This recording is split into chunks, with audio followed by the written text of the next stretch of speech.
வணக்கம் சார். வணக்கம்.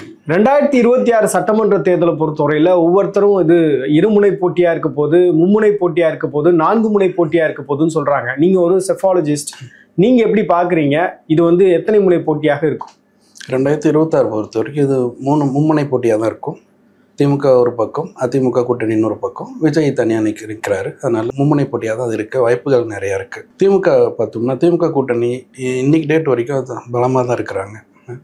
அதிமுக கூட்டணி இப்போ பாஜக கூட சேர்ந்து நிற்கிறதுனால பார்லிமெண்ட் எலெக்ஷனில் பார்த்தோம்னா அவங்க தனியாக நின்றுருந்தாங்க 2 பேரும். பட் இந்த எலெக்ஷனில் திருப்பி கூட்டணி அமைச்சிருக்கிறாங்க. அதனால் அது பலம் வாய்ந்த கூட்டணி மாதிரி தெரியுது. மூணாவது பார்த்தோம்னா விஜய் குயிக்காக எமர்ஜ் ஆகிட்டு வர்றாரு, ஒரு புது பொலிட்டிக்கல் ஃபோர்ஸு தமிழ்நாட்டில். அதனால் ஜனங்க அதுக்கு நிறைய வரவேற்பு இருக்குது விஜய்க்கு. ஸோ வரவேற்பு இருக்கிறதுனால திமுக, அதிமுக, விஜய் 3 பேருமே ஒரு ஈக்குவலாக ஒரு ஃபைட் கொடுப்பாங்க அப்படின்னு தான் நம்ம பார்க்க முடியுது இந்த எலெக்ஷனில். சார், இப்போ ஆன் கிரவுண்ட் நீங்கள் ஃபீல்டுக்கு போகும்போது எப்படியான ரெஸ்பான்ஸ் ஈச் லீடர்ஸ்க்கு இருக்குது அப்படின்றதையும் சொல்லுங்கள். குறிப்பாக முதலமைச்சர் திரு ஸ்டாலின் அவர்களுக்கு எப்படி இருக்குது, எதிர்க்கட்சி தலைவர் எடப்பாடி பழனிசாமிக்கு எப்படி இருக்குது, தவேகாவுடைய தலைவர் திரு விஜய் அவர்களுக்கு எப்படி இருக்குது? நம்ம கள நிலவரம் பொறுத்த வரைக்கும் திமுகவோட தலைமை முதலமைச்சர், ஸோ இவங்களுக்கு வரவேற்பு நல்லா இருக்குது. ஏன்னா நிறைய சோஷியல் வெல்ஃபேர் ஸ்கீம்ஸ் கொடுத்துருக்குறாங்க. ஒவ்வொரு ஸ்கீமுமே மக்கள் பாராட்டுற மாதிரி தான் இருக்குது. எல்லாமே ஒரு விமன் அப்லிஃப்ட்மெண்ட் ப்ரோக்ராம்ஸ் மாதிரி தான் பண்ணியிருக்கிறாங்க. ஸோ இந்த 5 வருஷத்தில் திமுகவோட ஐடியாலஜி ஒரு பக்கம் இருந்தாலும் அரசாங்கத்தோட ஐடியாலஜின்னு பார்த்தோம்னா அது விமன் சென்ட்ரிக்காக தான் இருந்திருக்கு. அதனால் விமன் சைட்லேருந்து நிறைய சப்போர்ட் நிறையா இருக்குது திமுகவுக்கு. இந்த பக்கம் அதிமுக நம்ம வரும்போது பார்த்தோம்னா அவங்க கூட்டணி அமைச்சதுனால பார்லிமெண்ட் எலெக்ஷனில் கூட்டணி இல்லாமல் அவங்க தேர்தலை சந்திக்கும் போது நிறைய போராட்டங்கள் நம்ம பார்த்தோம். நிறைய தொகுதி ஜெயிக்கிற வாய்ப்புள்ள தொகுதிகள் நிறைய இழந்தாங்க. பட் இந்த மாதிரி கூட்டணி அமைச்சதுனால பார்த்தோம்னா அவங்களுக்கு ஒரு பலம் வாய்ந்த ஒரு சக்தி மாதிரி தெரிகிறாங்க. இப்போது அதை பாராட்டுறாங்க ஜனங்க. நம்ம கூட்டணியாக வச்சு நீங்கள் ஒரு முன்னாடி ஆளுங்கட்சியாக இருந்து முதலமைச்சராக இருந்து திருப்பியும் நீங்கள் ஆட்சி பிடிக்கணும்னு நினைக்கும் போது ஒரு கூட்டணி அமைச்சு நீங்கள் ஜனங்களை சந்திக்கும் போது வரவேற்பு நிறையா இருக்குது. பாஜகவோட கூட்டணி வைத்ததை வரவேற்கிறாங்களா? ஒரு சில கம்யூனிட்டிஸ் வரவேற்கிறாங்க, ஒரு சில கம்யூனிட்டிஸ் வரவேற்கலை. ஃபார் இன்ஸ்டன்ஸ் மைனாரிட்டிஸ் பக்கம் வரவேற்பு இருக்குன்னு நம்ம சொல்ல முடியாது. பட் மற்ற கம்யூனிட்டிஸில் வரவேற்பு இருக்குது. எஸ்பெஷலி கொங்கு மண்டலம். நம்ம கொங்கு மண்டலத்தை பார்த்தோம்னா இந்த கூட்டணி ரொம்ப நல்ல வரவேற்பு கிடைச்சிட்ருக்கு. இப்போ சோஃபார் எந்தெந்த மண்டலங்களில் உங்களுடைய சர்வே அப்படின்றது இருந்திருக்கு? எவ்வளோ சாம்பிள்ஸ் நீங்கள் எடுத்துருக்கீங்க? நான் இது வரைக்கும் 3 மண்டலம் பார்த்துருக்குறோம். சென்னை அண்ட் சரௌண்டிங், கொங்கு மண்டலம், அப்புறம் சவுத் தமிழ்நாட்டில் தூத்துக்குடி அந்த சரௌண்டிங் ஏரியாஸை பார்த்துருக்குறோம். இந்த 3 ஒவ்வொரு அப்படின்னா கிட்டத்தட்ட ஒரு 16-17 தொகுதி நம்ம பார்த்துருக்குறோம். ஒவ்வொரு தொகுதியிலுமே கிட்டத்தட்ட ஒரு 10,000 பேர்கிட்ட நம்ம பேசியிருக்கோம். ஸோ சாம்பிள் சைஸ் பார்த்தோம்னா ஒரு 1.5 to 1.6 lakhs வரைக்கும் நம்ம பேசியிருக்கோம் ஜனங்கிட்ட. ஸோ இது எல்லாமே பார்க்கும்போது பார்த்தோம்னா நம்ம சாம்பிள் சைஸ் நீங்கள் அதிகமாக இன்க்ரீஸ் பண்ணும்போது வேலிடிட்டிஸ் நல்லாயிருக்கும், டேட்டாவோட ஆத்தென்டிசிட்டி நிறையா இருக்கும். அதனால் இந்த டேட்டாவை நம்ம இதுதான் ட்ரெண்டுன்னு நம்ம ஈஸியாக சொல்ல முடியுது நம்மளால். சார், இப்போ திமுகவை பொறுத்தவரையில் திரு ஸ்டாலின் அவர்களுக்கு பெண்கள் மத்தியில் ஆதரவு இருக்குது, ஏன்னா அவங்களுடைய விமன் சென்ட்ரிக் ஸ்கீம்ஸ்னால அப்படின்றது சொல்கிறீங்க. இப்போ இன்னொரு பக்கம் என்ன சொல்கிறாங்கன்னா தவேகாவுடைய தலைவர் திரு விஜய்க்கும் பெண்கள் மத்தியில் ஆதரவு இருக்குன்னு சொல்கிறாங்க. கிரவுண்ட் ரியாலிட்டியாக ஆன் ட்ரெண்ட் விஜய்க்கு எப்படி இருக்கு? இது அருமையான கேள்வி தான். ஏன்னா யூஸ்வலாகவே பார்த்தோம்னா திமுக பெண்கள் மத்தியில் ஆதரவு கம்மியாக தான் இருக்கும். ஆனால் பார்லிமெண்ட் எலெக்ஷனில் பார்க்கும்போது பெண்கள் சப்போர்ட் அதிகமாக இருந்தது திமுக. அதனால தான் மேசிவாக ஜெயித்தாங்க.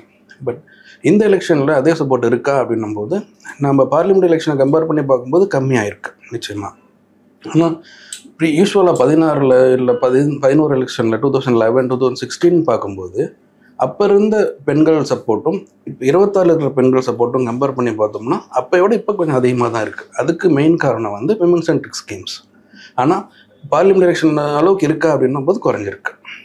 இதுக்கு மெயின் காரணம் புதுசாக ஒரு பிளேயர் வராரு, விஜய்னு வரும்போது விஜய் பக்கம் கொஞ்சம் ஷிஃப்ட் ஆகுது, ஓட்டு நிறைய கொஞ்சம் ஷிஃப்ட் ஆகுது விஜய் பக்கம். இப்போ விஜயை பொறுத்தவரையில் அவர் என்ன பேசிஸில் ஆன் கிரவுண்ட் அட்ராக்ட் பண்ணுறாரு சார் மக்களை? விஜயை அட்ராக்ட் பண்ணுறாருன்னு சொல்கிறத விட விஜய்னால இவங்க அட்ராக்ட் ஆகிருக்காங்கன்னு சொல்லணும் ஜனங்க.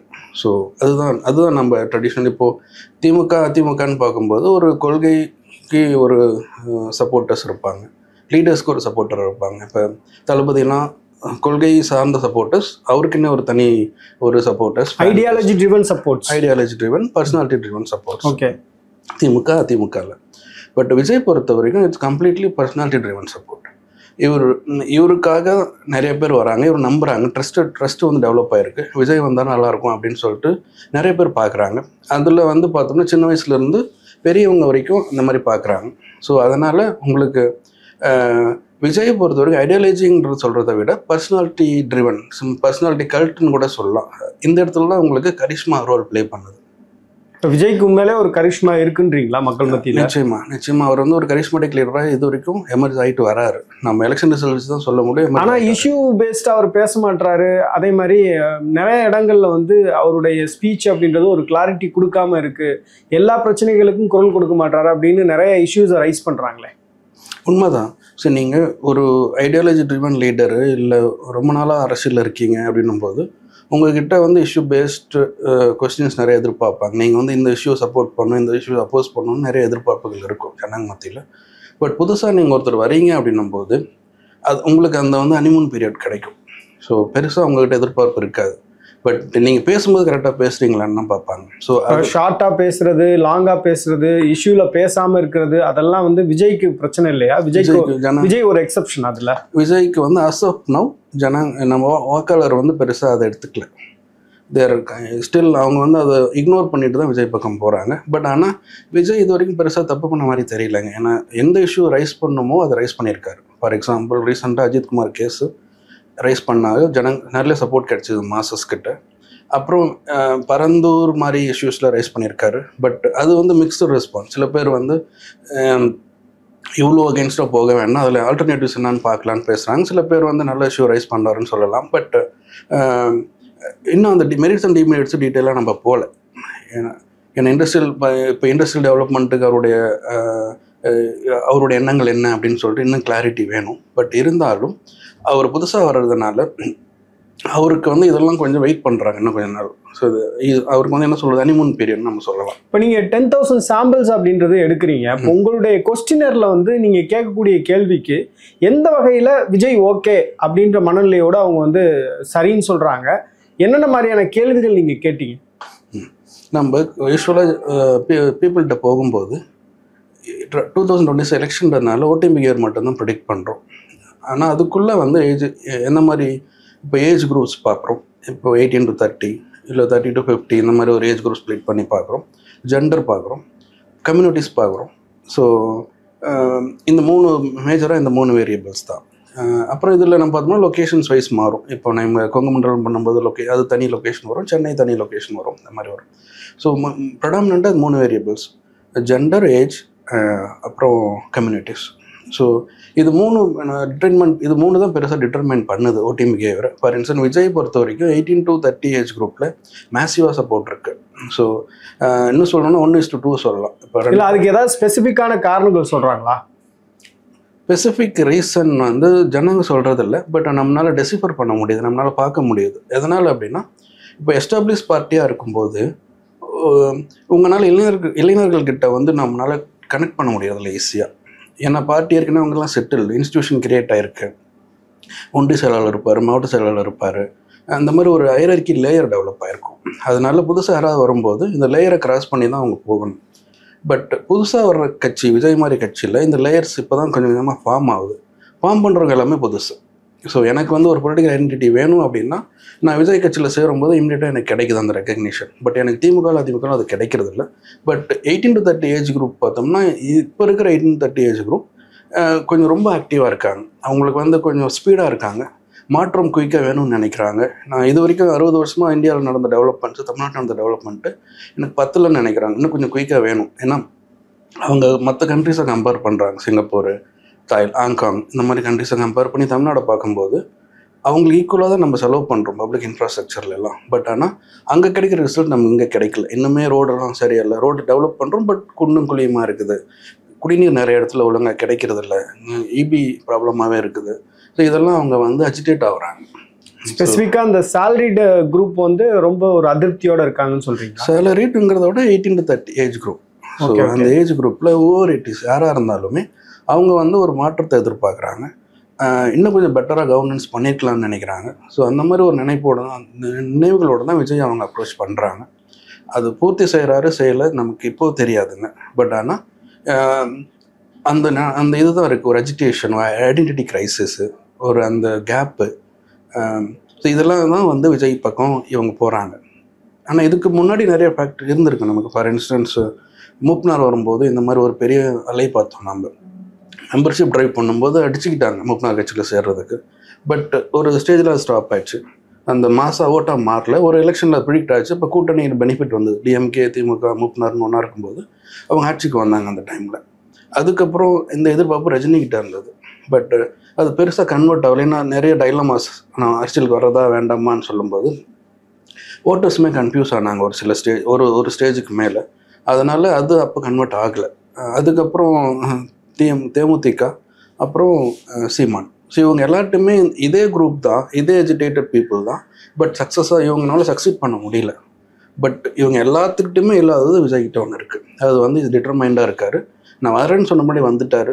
நான் களத்தில் இறங்கிட்டார், கட்சியை ஃபார்ம் பண்ணிட்டார், மாவட்ட செயலாளர் போட்டாச்சு, பூத் கமிட்டி ஸ்ட்ரென்தன் பண்ணிட்டு இருக்கிறாங்க. சில இஷ்யூஸில் வந்து பேசுகிறாரு. ஒரு மாநாடு நடத்திட்டாங்க, அடுத்த மாநாடு நடத்த போகிறாரு. ஸோ அதனால் ஆக்ஷனில் பார்க்கும்போது மொபிலைஸ் ஆகுறாங்க. சார், இப்போ விஜயகாந்த் கமலோட வந்து விஜயையும் ஒப்பிடுறாங்க. ஸோ அந்த ஒப்பீடு அப்படின்றது ஆன் கிரவுண்ட் வந்து சரியாக தெரியுதா? ஸோ இவங்க நீங்கள் ஃபிலிம் பேஸ்டு பர்சனாலிட்டின்றபோது அந்த கம்பேரிசன் ஈஸியாக பண்ணிட முடியுது. ஆனால் பட் அவங்கக்கிட்ட, இவர்கிட்ட வந்து ஆக்ஷன்ஸ் இருக்குது, மாஸ் சப்போர்ட் இருக்குது. கமல்கிட்ட இருந்தது வந்து ஒரு லிமிட்டட் தான். ஃபார் இன்ஸ்டன்ஸ் நம்ம எப்படி சொல்லணும்னா, திமுக 30%, அதிமுக 30%, இன்னொரு கட்சிக்கு ஒரு 10%. ஸோ 20% ஒரு வேக்கம் இருக்குது அப்படின்னு நம்ம ஒரு ஹைப்போதீசிஸில் ஒர்க் பண்ணுவோம். அந்த 20%க்குள்ளே தான் இவங்க எல்லாமே வந்து இதை ஃபைட் பண்ணாங்க. கமலுமே வந்து 10% ஓட்டு வந்து அந்த 20%ல் 10 நம்ம 10% எடுத்துக்கிட்டான்னு சொல்லலாம். சீமானுமே அதில் எடுத்தார். தேமுதிகவுமே அந்த இருந்த ஸ்பேஸில் தான் ஃபைட் பண்ணாங்க. இப்போ என்ன ஆகுதுன்னா, விஜய் பொறுத்த வரைக்கும் டிஎம்கே, ஏடிஎம்கே வச்சிருக்கிற அந்த ஓட் பேஸை பெனிட்ரேட் பண்ணுறாரு. ஸோ அந்த 20% ஃபைன், அதுலேயுமே நான் மேக்ஸிமம் நான் எடுத்துக்கிறேன்.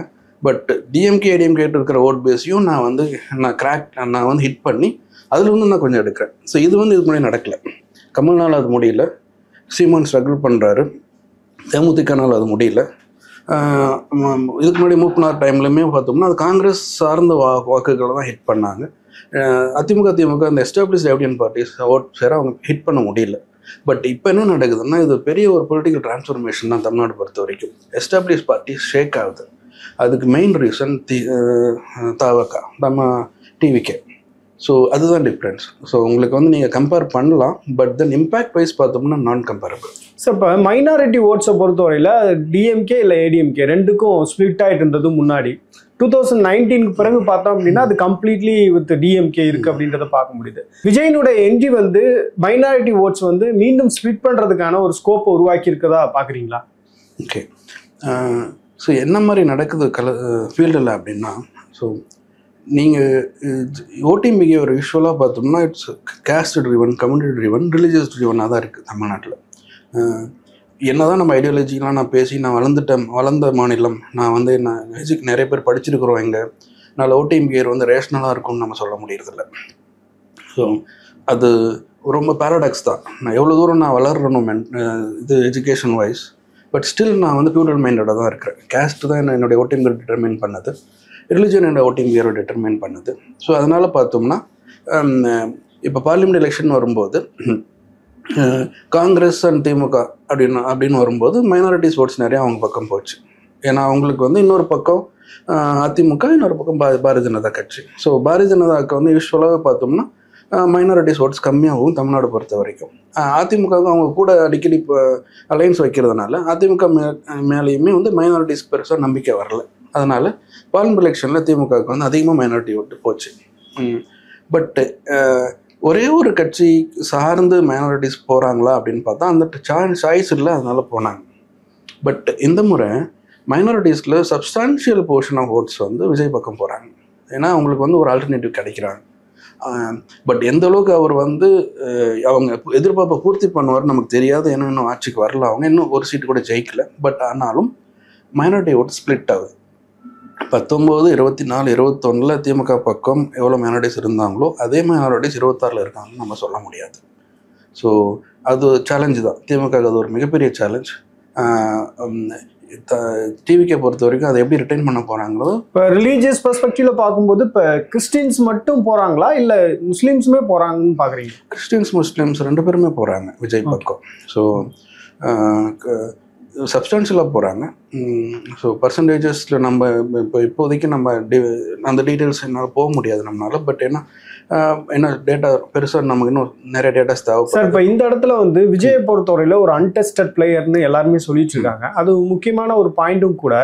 உதாரணத்துக்கு இப்போ பார்த்தோம்னா இப்போ திமுகலையோ இல்லை அதிமுகலையோ பார்த்தோம்னா உங்களுக்கு அந்த ஃபாலோ அப் அப்படின்றது இருக்கும். இப்போ ஒரு சர்ச் இருக்குது அப்படின்னா அந்த சர்ச்சுடைய தேவைகள், அந்த மசூதியுடைய தேவைகள் அப்படின்றத அங்கே இருக்கக்கூடிய பெரியவர்கள் வந்து டிசைட் பண்ணி சொல்கிறாங்க. அங்கே இருக்கக்கூடிய லோக்கல் எம்எல்ஏ அதை வந்து கவர்மெண்ட்டுக்கு எடுத்துகிட்டு போவார். அந்த ஒரு கனெக்ஷன் அப்படின்றது இருந்துகிட்டே இருக்கும். ஏதோ ஒரு வகையில் ஒரு பெனிஃபிஷியரியாக இருந்துகிட்டே இருப்பாங்க. ஸோ அந்த மாதிரி விஜய் எதுவுமே பண்ணாத போது எப்படி விஜய்க்கு இந்த மைனாரிட்டிஸ் போவாங்கன்னு நினைக்கிறீங்க? சரி, நம்ம 1940s வந்து இன்னைக்கு வரைக்குங்க டெவலப்பிங் நேஷனாக இருக்கும். டிரான்சிஷன் எக்கனாமி நம்மளது. ஒவ்வொரு வருஷமும் நம்ம வந்து டெவலப் ஆகிட்டே வரும். ஸோ இப்போது என்ன ஆகுது அப்படின்னா, நீங்கள் வந்து ஒரு ஸ்டேஜுக்கு மேலே டெவலப் ஆகிட்டோம். எனக்கு வந்து ரோடு வந்துச்சு, கரண்ட் வந்தாச்சு, வாட்டர் இருக்குது. ஸோ பேசிக் நீட்ஸ் ஃபுல்ஃபில் ஆகிடுச்சு. இப்போ வந்து அடுத்தது வந்து வேறு லெவல் ஆஃப் நீட்ஸ் தான் நம்ம பார்க்கணும். ஸோ ஒன்ஸ் நீங்கள் கட்டமைப்பு நம்ம ரெடி ஆகிடுச்சு அப்படின்னும் போது உங்களுடைய தேவைகள் மாறும்போது நீங்கள் வந்து உங்களுடைய தலைவரையுமே நீங்கள் சில டைமாக மாற்றுற மாதிரி வர சுச்சுவேஷன்ஸ் வருது. ஸோ ஒன்றா இருக்கிற எக்ஸிஸ்டிங் சிஸ்டம்ஸ் வந்து கேட்டர் பண்ணணும். அது கேட்டர் பண்ணலை அப்படின்னும் போது ஆல்டர்னேட்டிவ் லீடர்ஷிப்பை நோக்கி போகிறாங்க. ஸோ அதுதான் விஜய்கிட்ட நடக்குது. இப்போ வந்து நீங்கள் எக்ஸிஸ்டிங் லீடர்ஷிப் அவங்களோட தேவைகளை பூர்த்தி பண்ணலைன்னு நம்ம சொல்லவே முடியாதுங்க. திமுக அதிமுக அருமையாக 60 வருஷத்தில் நமக்கு 1967 அவங்க தான் தமிழ்நாடு ஆள்றாங்க. நம்ம பெருசாக அவங்க மிஸ்கைட் பண்ணிட்டாங்கன்னு நம்ம சொல்ல முடியாது. இவங்க பண்ண தப்புனால டிவிக்கே வருதுன்னு நம்ம சொல்ல முடியாதுங்க. கவர்னன்ஸ் பொறுத்த வரைக்கும் நம்ம மற்ற ஸ்டேட்ஸுக்கும் பண்ணும்போது we are much ஹெகட். அது வந்து திராவிடன் கட்சிக்கு நம்ம அந்த கிரெடிட் கொடுத்தே ஆகும், திமுகவுக்கும் அதிமுகவுக்கும். பட் எதனால் அவங்க வந்து விஜய் பக்கம் போகிறாங்க அப்படின்னா, திமுக அதிமுக 2 பேர் யாராவது ஒரு தப்பு பண்ணியிருக்கணுங்க. திமுக அந்த தப்பு பண்ணல, அதிமுகலாம் தப்பு நடக்குது. ஏன்னா லீடர்ஷிப் கிரைசிஸ். ஸோ அதனால் உங்களுக்கு நீங்கள் இது எல்லாமே நம்ம எல்லாமே இன்டர்லிங்க்டு தான். நாங்கள் மைனாரிட்டிஸ் ஏன் போகிறாங்க அப்படின்னா திமுக அவங்களுக்கும் ஆல்டர்னேட்டிவ் தேவைப்படுது. அதுக்காக திமுக அவங்க எதிர்க்காங்கன்னு அர்த்தம் கிடையாது. அதிமுக பக்கம் ஏன் வரல அப்படின்னா அங்கே லீடர்ஷிப் கிரைசிஸ் இருக்குது, ஸ்டெபிலிட்டி இல்லை. அதனால் அவங்களால வர முடியல. ஆல்டர்னேட்டிவாக விஜயை பார்க்குறாங்க. ஸோ இதுதான் உங்களுக்கு திமுக ஒரு பக்கம் ஒரு ஸ்ட்ராங்காக இருக்காங்க, அதிமுக வீக்காக இருக்குது. ஸோ டிவிக்கே வரும்போது அவங்க அதிமுகவை விஜய் கட்சியான்னு பார்க்கும்போது விஜய் கட்சிக்கு போகிறாங்க. ஏன்னா அங்கே ஸ்டெபிலிட்டி இருக்குது, இங்கே ஸ்டெபிலிட்டி இல்லை. சார், இப்போ அதிமுகவை பொறுத்தவரையில் ஒரு லீடர்ஷிப் கிரைசிஸ் இருக்குது. அந்த லீடர்ஷிப் கிரைசிஸ் தான் அந்த கட்சியுடைய பலவீனமாக இன்னைக்கு இருக்குது அப்படின்னு சொல்கிறீங்க. இப்போ ஒருவேளை வந்து அவங்க விஜயோட கூட்டணிக்கு போகிறாங்க அப்படின்னா என்ன மேஜிக் வந்து நடப்பதற்கு வாய்ப்பு இருக்குது? என்ன சொல்கிறாங்க? இந்த 2 பேரும் வந்து இணைந்தால் கிரவுண்டில் வந்து மக்களுடைய ரெஸ்பான்ஸ் வந்து எப்படி இருக்குன்னு பார்க்குறீங்க? எதனால மக்கள் விஜய்க்கு போகிறாங்க அப்படின்னா, ஒன்று மேஜர் ரீசன் வந்து அதிமுகவோட வீக்னஸ், லீடர்ஷிப் கிரைசிஸ். அதிமுகவும் விஜயும் ஒன்றா சேர்ற பட்சத்தில் என்ன ஆகும் அப்படின்னா, எனக்கு அதிமுகவும் வேண்டாம் திமுக வேண்டாம்னு நினச்சி ஒரு குரூப் விஜய் பக்கம் போகிறவங்க யோசிக்க ஆரம்பிப்பாங்க. இப்போ எனக்கு விஜய்க்கு வந்து இப்போ நான் 30% ஓட் ஷேர் இருக்குது அப்படின்னு சொன்னேன்னா, கூட்டணி வைக்கும்போது அந்த 30% அப்படியே ஷிஃப்ட் ஆகாது. அந்த எங்கேருந்து ஒரு மேஜர் போர்ஷன் ஆஃப் ஓட்ஸ் வந்து திருப்பியும் வந்து வேறு கட்சிக்கு போகும். ஸோ கண்டெஸ்ட் இருக்கும். டிஎம்கே வந்து அதிகமாக ஃபைட் பண்ணுற மாதிரி வரும். ஆஸ் ஆஃப் நவ் பார்த்தோம்னா இப்போ கூட்டணி இல்லை, திமுக தனியாக நிற்கிறாங்க, அதிமுக தனியாக நிற்கிறாங்க, விஜய் தனியாக நிற்கிறாரு. அப்படிங்கிற பட்சத்தில் advantage DMK, ruling party advantage. திருப்பி அவங்க ஆட்சி அமைக்கிறதுக்கு நிறைய வாய்ப்புகள் இருக்குது. ஆனால் இப்போ அதிமுகவும் விஜயும் சேர்ற பட்சத்தில் உங்களுக்கு இதே கான்ஃபிடன்ஸ் நம்ம டிஎம்கே கொடுக்க முடியாது. ஆட்சி மாற்றமே ஏற்படுவதற்கு வாய்ப்பு இருக்குன்றீங்க? வாய்ப்புகள் நிறைய இருக்குது.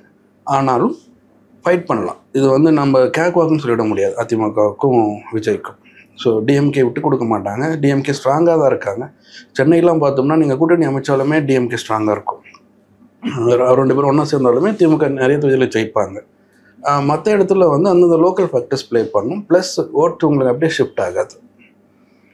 அதனால் இப்போதைக்கு கூட்டணி அமைச்சாங்கன்னா திமுகவுக்கு த்ரெட் இருக்குது. பட் ஆனால் அந்த த்ரெட்டு வந்து இவங்க ஆட்சிக்கு வரமாட்டாங்கன்னு நம்ம சொல்கிறது இன்னும் இப்போ அந்த ஸ்டேட்மெண்ட் நம்ம கொடுக்க முடியாது, கொஞ்சம் டைம் ஆகும். விஜய் வந்து அதிமுகவோட கூட்டணி வச்சா என்ன லாபம், வைக்கலைன்னா என்ன லாபம் விஜய்க்கு? இது வரைக்கும் அந்த ஸ்டேட்மெண்ட் நான் கொடுக்கல. பட் இப்போ ஓப்பனாகவே நம்ம சொல்லலாம். கலவணி அர்த்த வரைக்கும் இந்த ஸ்டடி பண்ண கிட்டத்தட்ட 1,60,000 பேர்கிட்ட நம்ம பேசியிருக்கோம் இந்த லாஸ்ட் 1 இயரில். என்ன ஒரு மேஜர் ட்ரெண்ட் என்ன டெவலப் ஆகுது அப்படின்னா, திமுக கூட்டணி அதிமுக கூட்டணின்னு தான் நம்ம கேட்குறோம், விஜய் தனியாக கேட்குறோம். இவங்க 2 பேருக்கு ஈக்குவலாகவுமே விஜய்க்கு ஓட் ஷேர் வருது ஒரு சில இடத்துல.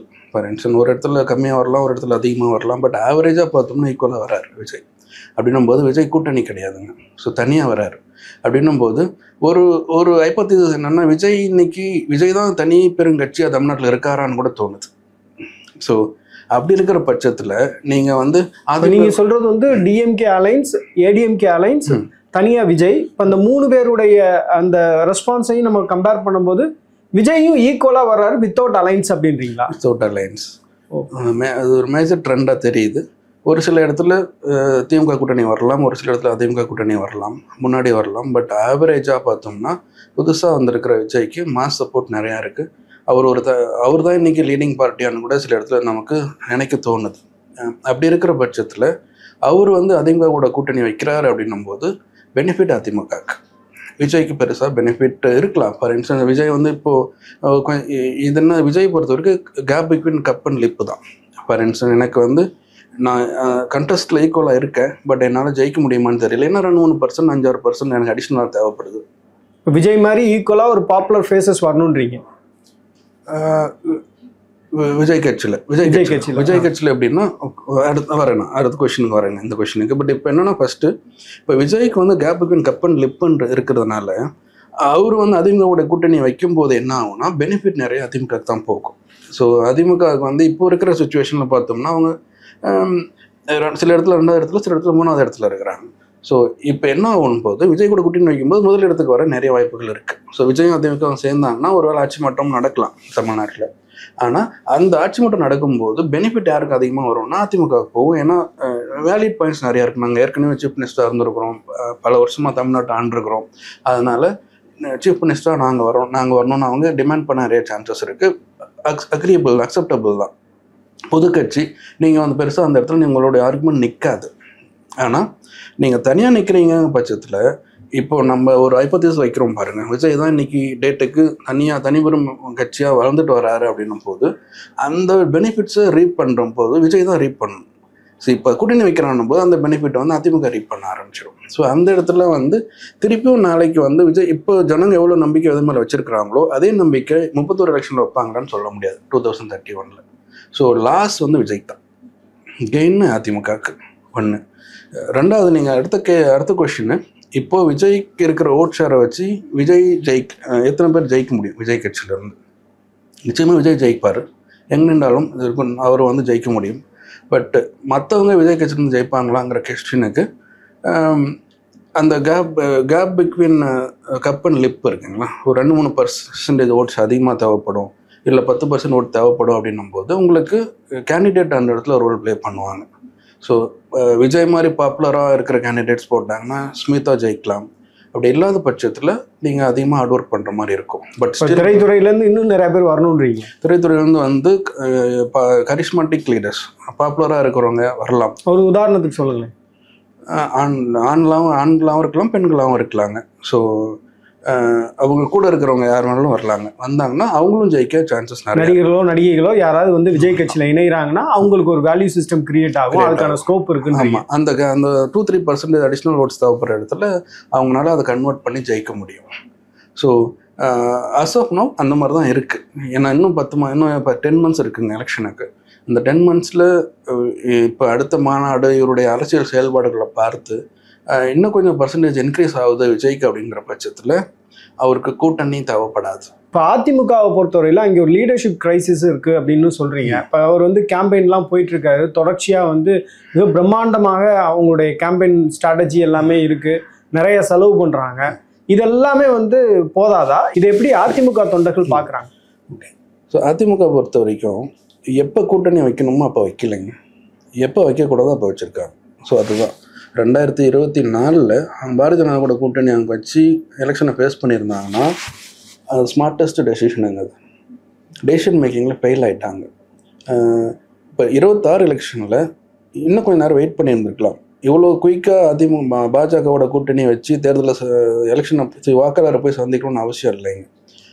என்ன நிர்பந்தத்தில் அவங்க இவ்வளோ குயிக்காக கூட்டணி முடிவு பண்ணாங்கன்னு தெரியல. அதுவே அவங்களுக்கு இப்போ பேக் ஃபயர் ஆகும் நிறைய சான்சஸ் இருக்குது. ஏன்னா வெயிட் பண்ணியிருந்தாங்கன்னா ஒருவேளை விஜய் அவங்களோட கூட்டணிக்கு இன்னும் ரெஸ்பான்ஸ் நிறையா கொடுத்துருக்கலாம். இப்போ என்னென்னா இப்போ அவங்க வந்து அவங்க decision prisoner of own decision ஆகிட்டாங்க. அவங்க டெசிஷனை அவங்களே வந்து இப்போது கரெக்டாக எடுத்தாங்களான்னு தெரியல. ஏன்னா எனக்கு தெரிஞ்ச வரைக்கும் அந்த டெசிஷன் கொஞ்சம் வெயிட் பண்ணியிருந்துருக்கலாம். ஸோ அது ஒன்று. செகண்ட் வந்து லீடர்ஷிப் வந்து யூனிட் ஸ்ட்ராங்காக இல்லை அதிமுகவில். ஏன்னா வாக்காளர்கள் எப்படி பார்க்குறாங்க அப்படின்னா கட்சிங்கிறது வந்து ஒரு யுனைடெட் லீடர்ஷிப் இருக்கணும். ஏன்னா ஒன்று இதுக்கு முன்னாடி எம்ஜிஆர் அவர்கள் இருந்தாங்க, அதுக்கப்புறம் அம்மா இருந்தாங்க. இப்போது அதுக்கு ஈக்குவல் கரிஷ்மேட்டிக்காக ஒரு லீடர்ஷிப் ஏடிஎம்கேல இல்லைங்கிற பட்சத்தில் அங்கே வந்து குரூப் லீடர்ஷிப் வேணும். உங்கள் டீமாக தான் இருக்கணும். ஆனால் பட் அங்கே டீமாக இருக்கிற மாதிரி தெரியல. ஏன்னா உங்களுக்கு இன்னுமே வந்து ஓபிஎஸ், டிடிவி, சசிகலா இவங்கெல்லாம் அவங்க ஏடிஎம்கேக்குள்ளே வந்து ஏடிஎம்கே ஒன்றா தேர்தலில் சந்திக்கிறாங்க அப்படிங்கிற பட்சத்தில் அதிமுகவோட பலம் வேறு மாதிரி இருக்கும். ஆனால் இப்போது அந்த பலம் இல்லை. அந்த யூனிட்டி ப்ரொஜெக்ஷன்றது இல்லைன்றீங்க? இல்லை. ஸோ ஜனங்க அதை எதிர்பார்க்குறாங்க. நம்ம நீ கட்சியில் வேணால் உங்களுக்கு அந்த எதிர்பார்ப்பு இல்லாமல் இருக்கலாம், மாவட்ட செயலாளர் விரும்பாமல் இருக்கலாம். பட் ஆனால் உங்களோட கரியரை வந்து நீ ஜெயிச்சாதான், எலெக்ஷனில் ஜெயிச்சாதான் உங்களுக்கு கரியர். ஸோ அந்த கரியரை ரிஸ்க் எடுக்கிறீங்க அப்படின்ற பட்சத்தில் உங்களுக்கு வந்து அது வாக்காளர் மத்தியில் வரவேற்பு பெருசாக இல்லை. ஏன்னா இன்றைக்குமே நீங்கள் நாங்குநேரி சைடு ஒரு அந்த சைடில் சவுத் தமிழ்நாடு சைடு நம்ம போனோம்னா சசிகலாக்கோ டிவிக்கே இல்லை தேனி சைடு போனீங்கன்னா ஓபிஎஸ் இவங்களுக்கெல்லாம் ஆதரவு இருக்குங்க, இல்லைன்னு நம்ம சொல்ல முடியாது. பட் அது பத்தாதான்றது செகண்டரி கொஷின். பட் ஆனால் அவங்க இல்லாமல் நீங்கள் தேர்தலில் சந்திக்கிறீங்க அப்படின்னும் போது நிச்சயமாக உங்களுக்கு அது டிஸ்அட்வான்டேஜ் தான். யூனிட்டி தான் இம்பார்ட்டன்ட். ஏன்னா இது வந்து கிரைசிஸ் பீரியடுங்க. நீங்கள் வீக்காக இருக்கிறதுனால இன்னொரு பார்ட்டி வந்துடுச்சு. ஸோ டிவிக்கே வந்தாச்சு. டிவிக்கே வந்ததுக்கப்புறமும் நீங்கள் வந்து ஸ்டில் என்ன யூனிட்டி வேண்டாம், நான் வந்து இருக்கிற லீடர்ஷிப்பை வச்சு நான் எலெக்ஷன் ஃபேஸ் பண்ணுறேன்ற போது அது உங்களுக்கு கை கொடுக்க மாட்டேங்குது. ஸோ சார், இப்போ அதிமுக தாவேகா கூட்டணியை பற்றி நம்ம பேசும் பொழுது இப்போ இந்த 2 கூட்டணியும் அமைஞ்சது அப்படின்னா யார் முதலமைச்சர் வேட்பாளராக இருப்பார் அப்படின்ற ஒரு கேள்வி இருக்கு இல்லையா? ஸோ விஜயை பொறுத்தவரையில் அவர் வந்து ஒரு ஃபிலிம் கரியரை விட்டுட்டு வர்றாரு. ஸோ அவர் கட்சி ஆரம்பித்ததே வந்து ஒரு அரசியலில் நம்ம தீவிரமாக இயங்கணும், புனிதமான பணின்னு சொல்லிட்டு வர்றாரு. ஒரு சேஞ்சாக தான் வர்றாரு. அப்போ அவர் எப்படி போய் எடப்பாடி பழனிசாமியை முதலமைச்சர் வேட்பாளராக ஏற்றுப்பார் அப்படின்ற கேள்வி இருக்குது. ஒருவேளை வந்து அதிமுகவே வந்து தாவேகாவோட கூட்டணி வச்சாலும் அவங்க இதுக்கு முன்னாடி ஆட்சியில் இருந்த கட்சி, ஒரு பொன்விழா கண்ட கட்சி, 30 ஆண்டுகள் ஆட்சி அதிகாரத்தில் இருந்த கட்சி, அவங்க எப்படி வந்து விஜயை முதலமைச்சர் ஆக்குவதற்கு வேலை பார்ப்பாங்க? இப்படி எப்படி பார்க்கணுன்னா இதை எப்படி பார்க்க போகிறோம் அப்படின்னா, நீங்கள் நிச்சயமாக அதிமுக பல வருஷம் தமிழ்நாடு ஆண்ட கட்சி. எடப்பாடி பழனிசாமி வந்து முதலமைச்சராக இருந்திருக்கிறாரு. திருப்பியும் அதிமுக வந்து அவரை மையமாக வச்சு தான் எலெக்ஷனை ஃபேஸ் பண்ணுறாங்க. அப்படிங்கிற பட்சத்தில் உங்களுக்கு ஃபஸ்ட்டு சாய்ஸ் ஆஃப் சிஎம் வந்து நேச்சுரலாகவே எடப்பாடி தான் வருவார். ஸோ அது என்ன, செகண்ட் வந்து பார்த்தோம்னா விஜய் கட்சி இது வரைக்கும் அரசியல் தேர்தலில் சந்திக்கலை. அதனால் அவங்களுக்கு எவ்வளோ பலம் இருக்குது, அவங்களுக்கு எவ்வளோ பலம் இல்லைன்னு யாருக்கு நமக்கு தெரியாது, ப்ரூவ் ஆகலை இன்னும். நம்ம ஸ்டடி பண்ணி சொல்லலாமே ஒழிய, பட் ஆக்சுவலாக அவங்களோட ஓட் ஸ்ட்ரென்த் எப்போ நமக்கு ப்ரூவ் ஆகும்னா எலெக்ஷன் அவங்க சந்திச்சு எலெக்ஷன் கமிஷன் டேட்டா வச்சு தான் நம்ம பேச முடியும். அதுதான் அத்தன்டிக் டேட்டா. ஸோ அது இல்லாத பட்சத்தில் ஏடிஎம்கேவோட சொல்கிற சிஎம் ஏடிஎம்கேல இருந்தால் சிஎம் பேச வருவாங்க. இல்லை, இப்போ ஒரு கட்சி ரீதியாக பேசும்போது எடப்பாடி பழனிசாமி தான் ஃபர்ஸ்ட் சாய்ஸாக இருப்பார். ஏன்னா அவங்க சீனியர்ன்ற மெத்தடில் ஆன் கிரவுண்ட் வந்து மக்கள் வந்து யாரை சிஎம்மாக வரணும்னு நினைக்கிறாங்கன்னு கேட்குறேன். ஒருவேளை இந்த 2 கூட்டணியும் அமையுது அப்படின்னா பீப்புள் சாய்ஸாக வந்து யார் இருப்பா? ஓகே, ஆன் கிரவுண்டில் ஏடிஎம்கே லீடர்ஷிப்போட விஜய்க்கு தான் சப்போர்ட் நிறையா இருக்குங்க. ஸோ அது வந்து ஃபேக்ட். நீங்கள் கூட்டணி வச்சிங்க வைக்கலங்கிறது செகண்டரிங்க. பட் அஸ் ஆஃப் நவ் விஜய்க்கு இருக்கிற மாஸ் சப்போர்ட் அதிமுக லீடர்ஷிப்க்கு கிடையாது. ஸோ அப்படிங்கிற பட்சத்தில் விஜய் தான் சிஎம் சாய்ஸ் ஜனங்களை பொறுத்த வரைக்கும். பட் அதுக்கப்புறம் கூட்டணி கம்பல்ஷன்ஸ்ன்னு வரும்போது நீங்கள் எப்பயுமே இப்படி தான் தமிழ்நாடு பொறுத்த வரைக்கும் நம்ம எப்பயுமே மக்களோட எதிர்பார்ப்பு இல்லை கிரவுண்ட் ரியாலிட்டிக்கு அகெயின்ஸ்டாக தான் கூட்டணி நிறைய டைம் வந்து ஒர்க் ஆகுது. ஃபார் இன்ஸ்டன்ஸ் அதிமுக பாஜக கூட்டணி வந்திருந்தா ஜனங்க நிறைய வாக்களிச்சிருப்பாங்க, நிறைய மினிஸ்டர்ஸ் நம்ம சைட்லேருந்து வந்திருப்பாங்க. அந்த திமுக 39 தொகுதி ஜெயிச்சிருக்க மாட்டாங்க. பீப்புள் வந்து ரெடியாக இருந்தாங்க. நம்ம அரசியல் கட்சி தலைமை வந்து பீப்புளோட எதிர்பார்ப்புக்கு அகெயின்ஸ்டாக வேலை பார்த்தாங்க. ஸோ இப்பயுமே அதே மாதிரி தான் இருக்குது. பீப்புளோட சாய்ஸ் வந்து எடப்பாடியா விஜயான்னும் போது பெரும்பாலான 18 to 30 ஏஜ் குரூப்பில் இருக்கிற வாக்காளர்ஸ் விஜய் தான் சொல்லுவாங்க. 30க்கு மேலே இருக்கிறவங்க வேணால் எடப்பாடி சொல்லலாம். பட் ஆனால் இந்த 18 to 30 ஏஜ் குரூப் தான் இன்றைக்கி வந்து அதிகமாக டிசைட் பண்ணுறாங்க. அவங்க தான் வந்து வாய்ஸஸ். அரசியலில் பார்த்தோம்னா அவங்க தான் வாய்ஸ். நீங்கள் ட்விட்டரில் போனாலும் அவங்க தான் இருக்காங்க. நார்மலாக நீங்கள் ஃபீல்டுக்கு போய் பேசினாலும் அவங்க தான் நிறையா பேசுகிறாங்க. ஸோ அவங்க தான் opinion makers. So last time இதுக்கு முன்னாடி பார்த்தோம்னா ஒப்பீனியன் மேக்கர்ஸ் வேறு மாதிரி இருப்பாங்க. மீடியா ரோல் ப்ளே பண்ணியிருக்கோம். கீழே லோக்கலில் இருக்கிற இன்ஃப்ளூயன்சஸ் நிறையா ரோல் ப்ளே பண்ணுவாங்க. ஸோ இன்றைக்கி வந்து இந்த 18 to 30 குரூப்ஸ் பார்த்தோம்னா அவங்க தான் மேஜர் இன்ஃப்ளூயன்ஸராக மாறி இருக்கிறாங்க. ஸோ அவங்க தான் ஒப்பீனியனை ஷேப் பண்ணுறாங்க. ஸோ இவங்க அவங்களோட ஒப்பீனியன் என்னென்னா நிச்சயமாக எடப்பாடி இல்லை, ஸோ விஜய் தான். ஸோ எடப்பாடியாக விஜயான்னும் போது 18 to 30 ஏஜ் குரூப்ஸ் நம்ம கன்ஃபைன் பண்ணி பார்க்கும்போது விஜய் சொல்லுவாங்க. பட் அது வந்து கிளிக் ஆகாதுங்க. எடப்பாடியை வச்சு விஜய் வந்து கூட்டணிக்கு போயிட்டு எடப்பாடி தான் சிஎம் கேண்டிடேட்டு, நீங்கள் வந்து டிவிகே கோட்டு போட்டிங்கன்னா எடப்பாடி தான் சிஎம்னு சொல்லிட்டு ஒரு ஃபீல்டுக்கு போகும்போது நிச்சயமாக கான்ட்ரடிக்ஷன்ஸ் இருக்கும்.